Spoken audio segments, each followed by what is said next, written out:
travelers, welcome to our 12th state, Nevada. We left Twin Falls, Idaho this morning and have headed south on Route 93. We have just passed into the town of Jackpot, and I can already see my first casino. What do you think it's called? Jackpot. Probably because there's a casino there. Anytime you cross a border into Nevada, there will immediately be a casino there. Guaranteed.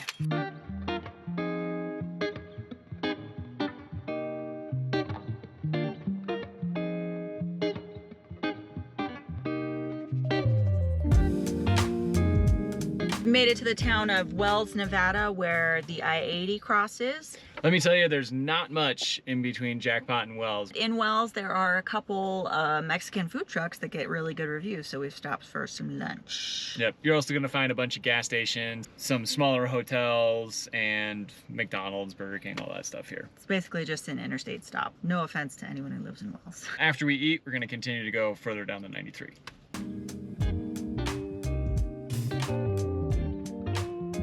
I'm definitely glad we decided to split it.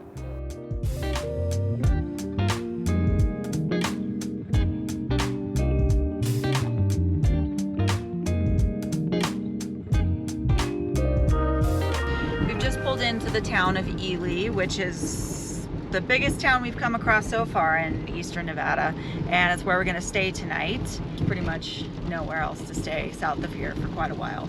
And we are almost there. Oh, by the way, this place totally looks haunted.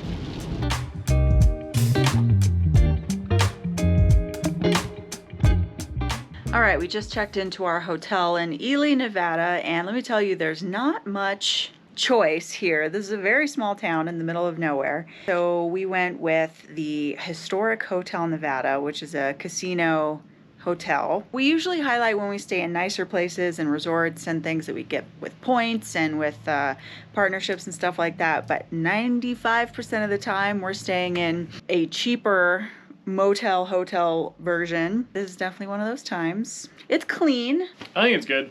Let's give you a quick little room tour. So we've got a TV, that's a bonus. Keurig coffee maker, that's good too. A lot of mints and moist towelettes, so that's awesome. This is the bed, looks nice and comfy. Not too bad. Little closet with an ironing board. But my favorite has to be the bathroom, which you can wash your hands before you get off the toilet. I feel like that kind of defeats the purpose. It's multitasking. See, this is definitely historic because look at what the sign says. 1929. Like, no shame on the hotel. It's just we normally don't show rooms like this, and Kelly said we should do more of that. So. And they gave us two drink tickets for the bar downstairs. So. And breakfast at Denny's tomorrow. Exactly. So I'm gonna be grand slamming it up. That's the deal right there.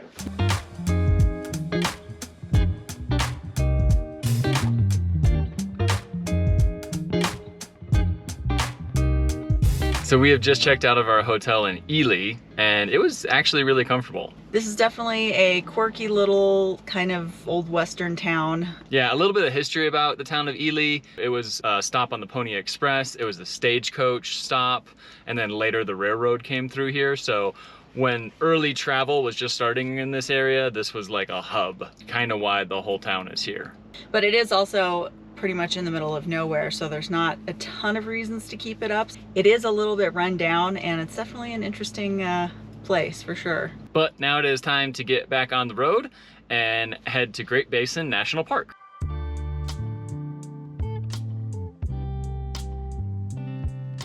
Great Basin National Park Visitor Center is in the teeny tiny town of Baker, just outside the park. It's about an hour drive from Ely. We thought about staying here, but the choices were very, very limited. All the restaurants closed very early, so we wouldn't have had very great options for food. So there is a section of this national park that there are some caves.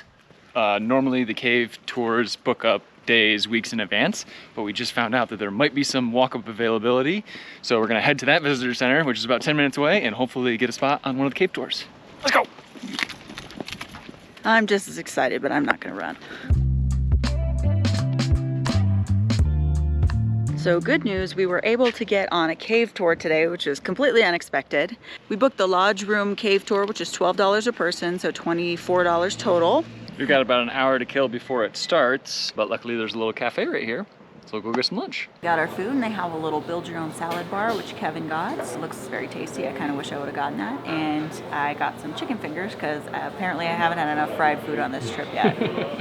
All right, so we are fed now, and it's just a few minutes until we have to meet our tour. They said that it was 52 degrees Fahrenheit inside the cave, so we've been layering up. If you like this sweatshirt, I will link it up here. There's also one that says airplane mode. This is my favorite sweatshirt. I wear it all the freaking time. We're gonna try to film in the caves. It's gonna be dark and we can't bring big lenses or anything. So we're gonna go minimal camera gear, but we'll catch what we can. It's gonna be an hour long and pretty awesome, I think.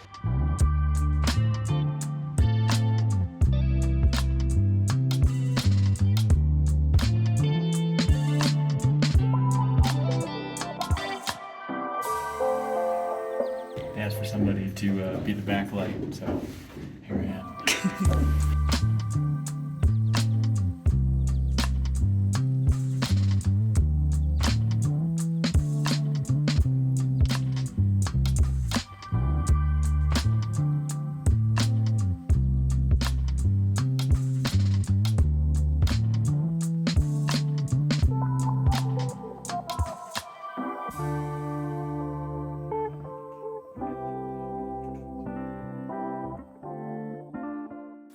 Said it's very unlikely that these would break off on their own, so it's from people over the last 100 years breaking them off. Apparently there were a few high school proms held in this part of the cave back in the day. Pretty sweet. After an hour, we have finished up our tour, and that was really fun. I'm really happy that we were able to do that. The whole time we were led by a ranger. There's a couple tight squeezes and a couple areas that you have to bend down a little bit, but it really wasn't as bad as I thought it was going to be. Yeah, I'm a little bit claustrophobic and I was fine. That was the shortest tour. There's also a 90-minute tour. He said next year they're doing a longer 3-hour tour where you get all suited up with a helmet and stuff. Normally you have to book these in advance. Pretty common for them to book out, so plan ahead if you want to be sure to get on a tour. We just got lucky today.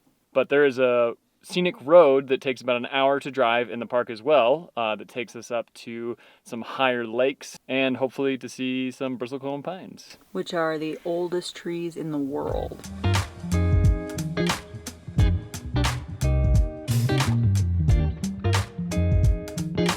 We're taking the Mount Wheeler Scenic Road up this side of the mountains, and we are going up, up, up. We just passed 9,500 feet, which is pretty high, especially since you can just see straight down to the valley below, so you can really get a sense of how high up you are.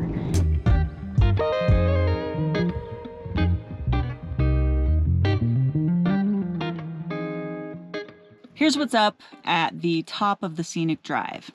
So it's very gorgeous. We're at the bristlecone pine parking area right now. There are a few different trails. You can hike to a bristlecone pine forest. You can do some alpine lake hiking. You can hike to the summit of Wheeler Peak, which is over 13,000 feet, which is a strenuous hike. Or there's a little interpretive trail around here. It is getting on in the afternoon here today, and we do have a little bit of driving to do today. Also, it looks like some rain might be blowing in, and like I said, we're above 10,000 feet, so I don't think we're going to be able to do any hiking today. Neither of us are really prepared to do alpine hiking. We don't have enough water or snacks, but there are a few options that look really, really cool if you are a little bit more prepared than we are. I imagine the hiking's really good, and I'm kind of bummed that we can't do it. But that's just the best decision for us today, unfortunately.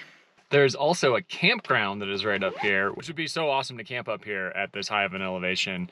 So I think we'll have to come back when the weather's a little better and do some of those trails staying at that campsite. We decided to stop in the town of Baker to get a little bit of coffee and a little bit of food just before we get back on the road. Also a very, very tiny town with barely any cell service.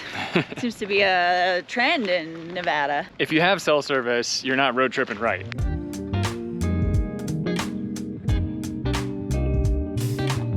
We headed south on 93 for a few hours and we hit a little bit of rain, but generally it was a very beautiful drive. And now we are coming to the junction of 319 and we're gonna be heading east to make our way into Utah to spend the night near St. George. And even though we're not in Utah yet, it definitely is starting to already feel like it's Utah.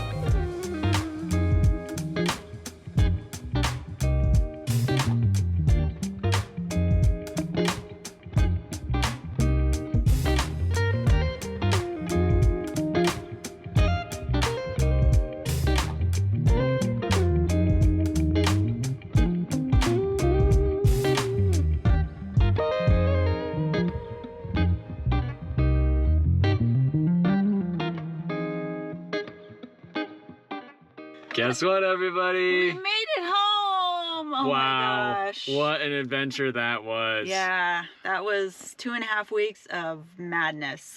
We traveled 4,076 miles in total over 15 different states. And we've made it home to California. Feels good to be back. But Yeah. thank you so much for joining us along on our crazy cross-country US road trip. Be sure to hit that subscribe button. We have a lot more awesome adventures coming up. I think our next trip will be an international one. But until then, this is Kelly and Kevin from the Awkward Tourists. Peace out. We have just checked out of our hotel in Ely. It was actually really comfortable. Why don't you do it? Well, just pronounce it correctly. So we're gonna go minimal camera. So we're gonna go and hike to the peak of Wheeler, Peak. And who knows, I don't know what else to say, I'm so tired. Who knows what to say ever.